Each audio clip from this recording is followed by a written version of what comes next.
Sa mundo ng volleyball, pasok sa mga statistical leaders sina Brian Bagunas at Mark Espejo ng 2025 FIVB Men's World Championship. Si Bagunas nasa pangalawa sa best scorers, habang si Espejo naman ay nasa pangalawa sa best receivers. Ang mga detalye sa report ni Matchpoint, Mili Borja.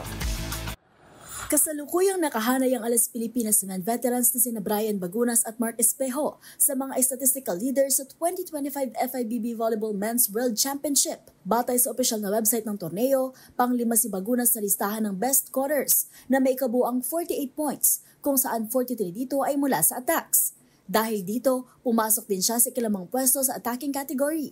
Nanguna naman sa scoring leaders ang Bulgarian na si Alexander Nikolov at Fer Reggers na parehong may 54 points, habang si Espejo ay nasa ikalimang pwesto pagdating sa best receivers na may 17 successful receptions. Mamayang gabi, makakaharap ng Alas Pilipinas men ng Iran para matukoy kung maipagpapatuloy ang kasaysayang nakuha ng Nationals sa laban kontra Egypt at makakapasok sa round of 16.